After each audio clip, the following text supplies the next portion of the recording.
Bom dia, graça e paz a todos. Eu sou o pastor Gilberto Crick, de Itaguaí. Estou responsável pelo estudo bíblico de hoje, do distrito. A gente está com problemas técnicos aqui, o computador não funcionou. Fiquei falando aqui uns 10 minutos, mas não deu nada certo. Então, estou fazendo pelo celular, espero que todos entendam. E a gente então vai começar esse momento, esse estudo. Como eu falei, hoje está a meu encargo. Então eu convido a todos agora para fazermos uma pequena oração. Senhor nosso bom Deus, amado Pai Celeste, muito obrigado por mais um dia de vida, por todo cuidado e proteção. Te agradeço, Senhor, por podermos levantar nessa manhã com a certeza da Tua companhia, o perdão dos pecados que Tu nos dás através de Jesus. E queremos também fazer alguns pedidos especiais, além de pedires que abençoe esse estudo bíblico. Nós queremos pedir pela viagem do pastor Tardelli e da Diane para a Argentina, onde vão participar de um curso de pastores e esposas. Pedimos também que cuides, que ampares os filhos deles. Também temos vários pedidos por pessoas que estão enfermas. Lembramos da dona Karen Barbosa, que está se recuperando de uma cirurgia. Pedimos pelo senhor Antônio Rosa, que fará a cirurgia de catarata. Pedimos pelo seu Xavier, o vô do Caio Nóbrega, que ele está em recuperação. Também pedimos pelo Caio, que fará aniversário na sexta-feira. Também nesse momento, colocamos diante de Sidney Brandão, que está hospitalizado no Hospital da Posse. E queremos também, de uma maneira toda especial, pedirmos pela congregação de Miguel Pereira, que estará sendo oficialmente fundada no domingo, e o pastor César estará sendo também instalado. Que tudo sempre seja feito para a honra e glória do Teu santo nome. Nós, nesse momento, então, queremos dizer, Senhor, abençoa mais esse estudo bíblico em nossas vidas. Amém. Queridos irmãos e irmãs, como foi a proposta do distrito, nós vamos seguir então com os textos que foram lidos no domingo, no início da semana, dando continuidade ao texto que foi lido na outra semana pelo nosso estagiário de Caxias, que trata daquele jovem rico que vai até Jesus, cheio de boas intenções, chamando Jesus de bom mestre, e Jesus explica para ele que bom realmente só é Deus. Nós nunca somos bons por mais boas obras que pratiquemos, porque nós somos pecadores. Todos nós somos pecadores, então não tem como pelas nossas obras agradarmos ou chegarmos ao nosso bom Deus. E Jesus deixa isso bem claro quando pergunta sobre a segunda tábua dos mandamentos, e ele diz que cumpre todas elas, e Jesus diz, mas falta uma coisa. Falta você vender suas coisas, dar as riquezas para os pobres e me seguir. Ou seja, faltava a primeira tábua. Faltava colocar Jesus, colocar Deus em primeiro lugar na sua vida. E então ele sai desgostoso, porque o seu coração já estava cheio, completo pela riqueza, pelo luxo, pela ostentação, e ele não queria trocar isso, o seu ter, para ficar com Jesus. E Jesus olha para ele com muito amor. E então vem o texto de hoje, que eu vou ler agora para vocês. Quem puder acompanhar, está em Marcos 10, continuando o texto que foi lido e estudado na semana passada, que era o versículo 17 a 22. O texto de hoje é o versículo 23 a 31, onde lemos. Então Jesus, olhando ao redor, disse aos seus discípulos, quão dificilmente entrarão no reino de Deus os que têm riquezas. Os discípulos estranharam essas palavras, mas Jesus insistiu em dizer-lhes, filhos, quão difícil é para os que confiam nas riquezas entrar no reino de Deus. É mais fácil passar um camelo pelo fundo de uma agulha do que entrar um rico no reino de Deus. Eles ficaram sobremodo maravilhados, dizendo entre si, mas então quem pode ser salvo? Jesus, porém, fitando neles o olhar, disse, para os homens é impossível, contudo não para Deus, porque para Deus tudo é possível. Então Pedro começou a dizer-lhe: eis que nós tudo deixamos e te seguimos. Tornou Jesus: em verdade vos digo que ninguém há que tenha deixado casa, ou irmãos, ou irmã, ou mãe, ou pai, ou filhos, ou campos, por amor de mim e por amor do Evangelho, que não receba já no presente o cêntuplo de casas, irmãos, irmãs, mães, filhos e campos, com perseguições. E no mundo por vir receberá a vida eterna. Porém muitos primeiros serão últimos, e os últimos serão primeiros. Queridos irmãos, queridas irmãs, este é o texto. Este é o texto de hoje. Mas será que Jesus está exagerando quando ele responde para os discípulos dizendo: qualquer um que me seguir já receberá o cêntuplo de mães, irmãs, pais? Não, não está. Você e eu, nós temos uma família, temos uma mãe, temos um pai, temos uma irmã, ou dois, ou três. Mas a partir do momento em que nós nos tornamos cristãos, olha como aumenta a nossa família. Nós temos a igreja, nós somos um corpo, nós somos família de Deus. E então, no mundo inteiro, as pessoas estão orando conosco e estão orando por nós. Quantos irmãos, quantas irmãs, que grande família recebemos. Claro, Jesus adverte, com perseguições, porque o mundo odeia Cristo. O mundo odeia a igreja e o mundo odeia cada um de nós. O jovem rico, ele não fez a boa escolha. E essa boa escolha, ela foi feita pelos discípulos, que deixaram tudo para trás para seguirem Jesus. E essa é a opção que Jesus oferece para toda a humanidade: colocá-lo em primeiro lugar na sua vida ou não. E quando não se coloca alguma outra coisa, e aquilo que ocupa o primeiro lugar na vida acaba sendo o nosso ídolo, o nosso Deus. Para aquele jovem rico foi a riqueza, Deus Mamon, como dizia Lutero. Os discípulos conseguiram deixar tudo para trás e seguir Jesus. Eu gostaria de adicionar a esse texto, um texto de Paulo aos Filipenses, está escrito no capítulo 3, versículos 7 e 8, onde Paulo diz assim: mas o que para mim era lucro, isto considerei perda por causa de Cristo. Sim, deveras considero tudo como perda por causa da sublimidade do conhecimento de Cristo Jesus, meu Senhor, por amor do qual perdi todas as coisas e as considero refúgio para ganhar a Cristo. Querido irmão, querida irmã, o tema que eu escolhi para esse estudo bíblico é: vale a pena ser cristão? Já refletiste sobre essa pergunta? Para o rico não valia a pena. Não valia a pena colocar Cristo em primeiro lugar, trocá-lo por aquele lugar que no coração era das suas riquezas. Mas para Paulo valia. Para os discípulos valia. Deixaram tudo para seguir a Jesus. Vale a pena ser cristão sincero e fervoroso? A maioria das pessoas, eu acho que diante dessa pergunta, siga o caminho do jovem rico e acha que não vale a pena. Talvez não tenha riqueza como prioridade na sua vida, mas pode ter o trabalho, pode ter o prazer, amigos, festas, tantas e tantas outras coisas que substituem Cristo. Querido irmão, querida irmã, efetivamente não vale a pena ser cristão se na religião nós buscamos apenas proveito material, como se Deus premiasse o devotamento dos fiéis por meio de regalias, privilégios, sucesso, prosperidade.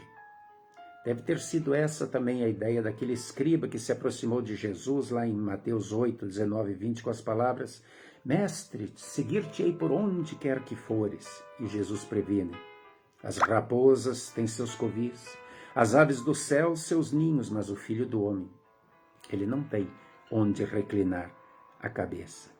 E lembram que Jesus também despede aquela multidão que queria aclamá-lo rei depois de ele multiplicar pães e peixes. Então, quem vem buscar em Jesus riqueza, prosperidade, ele realmente vai achar que não vale a pena ser cristão. Paulo, que tudo considera perda por causa de Cristo, diz de si e de todos os cristãos: pobres, mas enriquecendo a muitos, nada tendo, mas possuindo a tudo. 1 Coríntios 6:10. Querido amigo, querida amiga, não vale a pena ser cristão caso procuramos na religião unicamente o restabelecimento da saúde abalada, por meio de curas milagrosas, isso é, por meio de uma interferência imediata e sobrenatural. Deus faz milagres, sim, mas Ele jamais deseja comprar cristãos por esse preço. Antes de tudo, Jesus quer curar a nossa alma da terrível enfermidade do pecado. Jesus procura a nossa felicidade eterna, e não apenas a terrena, que é fugaz, que é passageira. Por isso, tendo a seus pés o paralítico, antes de curar-lhe a doença física, em Mateus 9:2, Jesus diz: tem bom ânimo, filho, estão perdoados os teus pecados.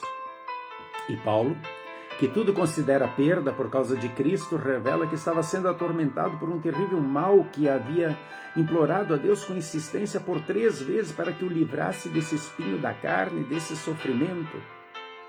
E em 2 Coríntios 12:9, nós vemos que Jesus diz que a graça dele é que basta a Paulo. A minha graça te basta, porque o poder se aperfeiçoa na fraqueza. Amigo, amiga, não vale a pena ser cristão caso esperamos ser aclamados e aplaudidos pelo mundo por realizações dentro da igreja ou na sociedade. Ao contrário, Jesus advertiu os discípulos e ainda adverte a todos os verdadeiros cristãos, como diz em João 15:19. Se vós fosseis do mundo, o mundo amaria o que era seu. Como todavia não sois do mundo, pelo contrário dele vos escolhi, o mundo vos odeia. Da parte do mundo, o culto sincero, ele é tido por fanatismo. A fé fervorosa é tida por crendice. A confiança no poder da oração é tida como autossugestão. O apego à Bíblia como índice de pouca cultura. A fé nos méritos de Cristo é tida como procedimento indigno de ser humano que é livre, que responde por seus atos. Paulo, que tudo considera perda por causa de Cristo, levanta-se do chão e, cambaleando, segue seu caminho de evangelizador, levando em seu corpo as marcas do apedrejamento que o prostrara como morto perto de Listra, para mais tarde declarar lá em 1 Coríntios 4, até agora temos chegado a ser considerados lixo do mundo, escória de todos, porém quando somos injuriados, bendizemos, quando perseguidos suportamos, quando caluniados procuramos conciliação. Amigo, amiga, não vale a pena ser cristão se julgamos ser possível permanecer no caminho do pecado, entregues às paixões da carne, vivendo uma vida irregular, dissoluta em desrespeito aos mandamentos divinos e ao mesmo tempo ser cristãos. De Deus não se zomba. A palavra de Deus é pedra de tropeço para o negociante fraudulento, que costuma enriquecer às custas do próximo, levar vantagem em tudo. É uma pedra de tropeço para o empregado ou funcionário desonesto, que atenta contra os interesses superiores. É uma pedra de tropeço para o marido infiel que trai sua esposa. É uma pedra de tropeço para o filho transviado que magoa, que desrespeita os seus pais. Para a jovem que pisoteia sua própria honra com relações sexuais ilícitas. Sim, é uma pedra de tropeço para todos aqueles que se deixam arrastar pelos vícios, ou pelo caminho dos modismos, dos prazeres passageiros, o caminho da perdição. Paulo, que tudo considera perda por causa de Cristo, afirma, em Gálatas 5:24, os que são de Cristo Jesus crucificaram a carne com suas paixões e os desejos da carne. Finalmente, amigo, amiga, não vale a pena ser cristão se nos julgamos fortes para desafiar os juízos divinos, confiando na nossa própria justiça, nas nossas supostas virtudes e qualidades de pessoas de bem.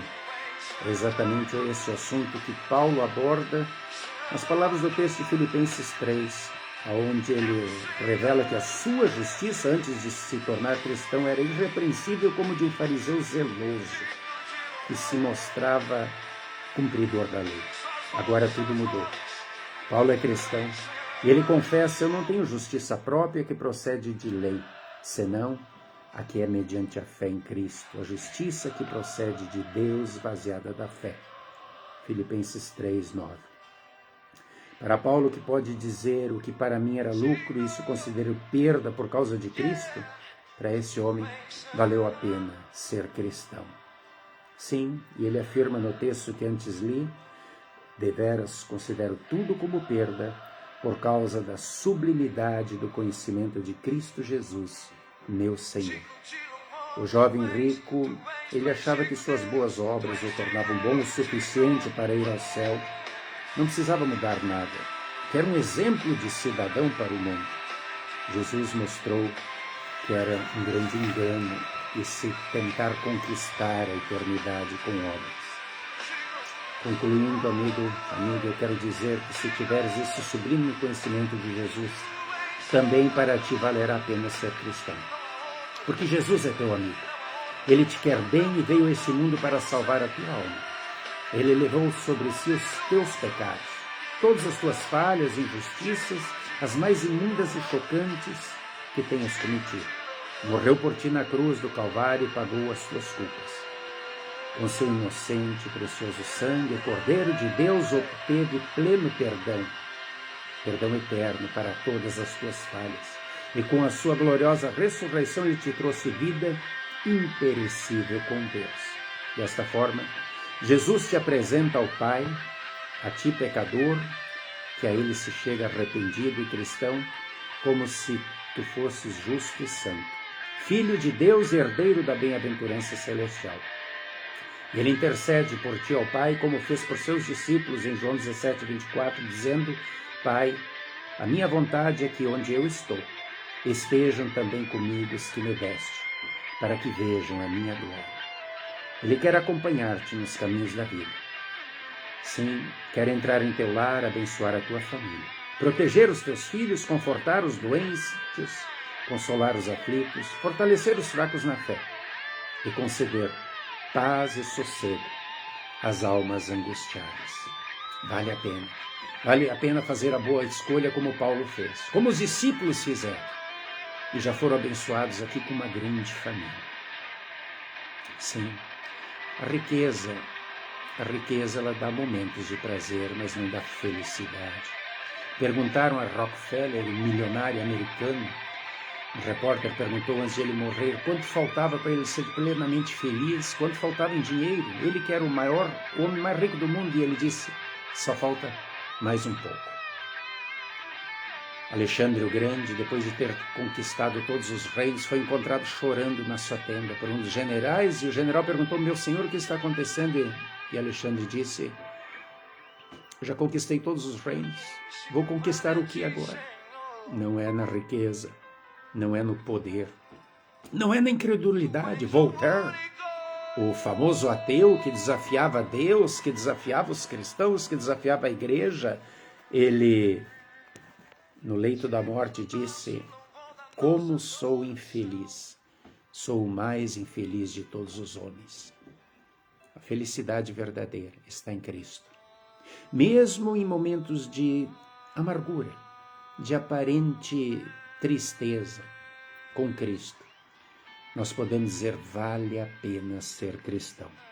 Um homem chamado Joseph Scriven, ele escocês, ele estava com a data do seu casamento marcado, e aquela tensão de preparar casamento, e ele via essa tensão na sua noiva, ele fez com que ele sugerisse a ela para tomarem um banho de mar, para aliviar a tensão no dia anterior ao casamento.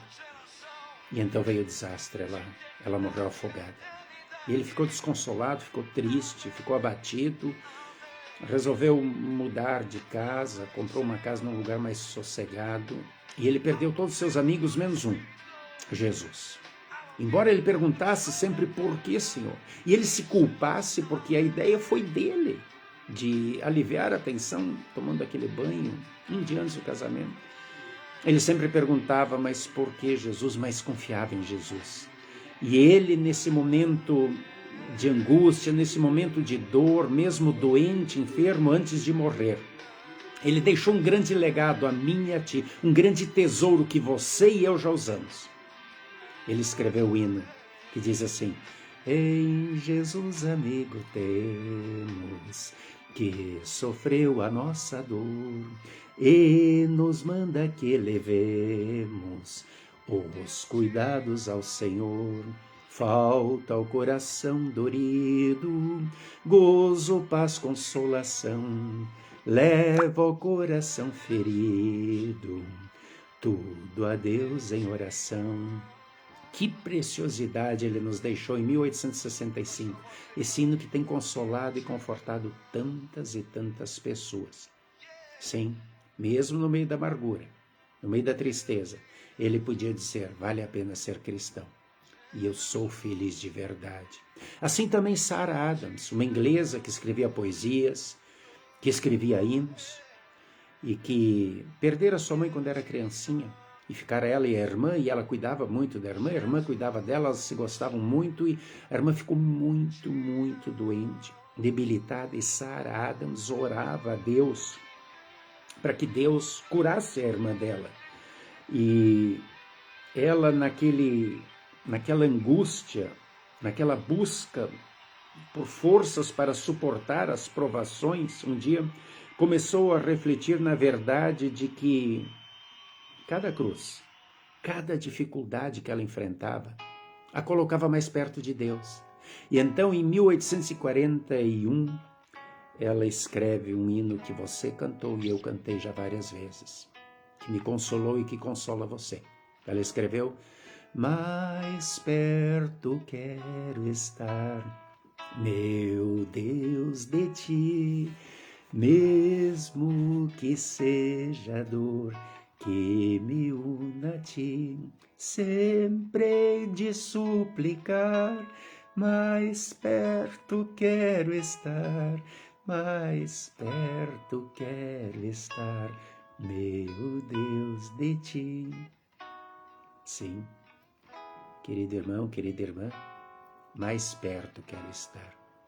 São pessoas que não buscaram momentos de prazer na riqueza, na luxúria, na vaidade, na ganância, mas pessoas que podiam dizer: mais perto quero estar sempre de ti, Senhor, porque eu sei que eu não estou sozinho.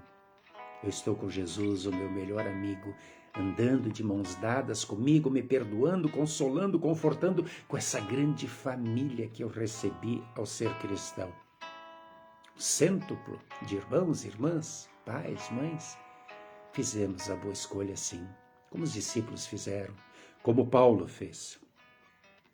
Quando vier a tua hora derradeira em que forçosamente tudo nesse mundo será perda para ti, então, mais uma vez, e de uma maneira sublime, experimentarás o que significa conhecer a Jesus e tê-lo por Redentor. Dirás então com o salmista: ainda que eu ande pelo vale da sombra da morte, não temerei mal nenhum, porque tu estás comigo. E triunfarás com Paulo, dizendo: perdi todas as coisas para ganhar a Cristo. Sim, querido irmão, vale a pena ser cristão? Vale. Valeu a pena. Tudo perdi, tudo ganhei, porque agora eu vou para a glória. Que essa também seja a tua certeza de vida, todos os dias. Que assim seja. Amém.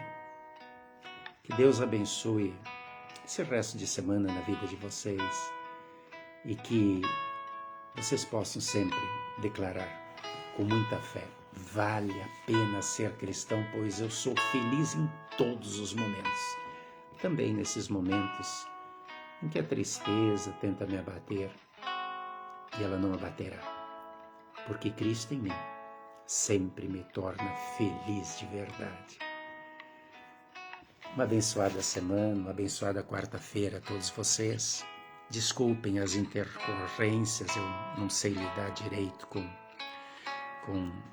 essa modernidade, o computador deu problema, mas graças a Deus, pelo celular a gente está transmitindo. Deus abençoe o dia de vocês. Terminamos com a bênção. O Senhor nos abençoe e nos guarde. O Senhor faça resplandecer o seu rosto sobre nós e tenha misericórdia de nós. O Senhor sobre nós levante o seu rosto e nos dê a sua eterna paz. Amém.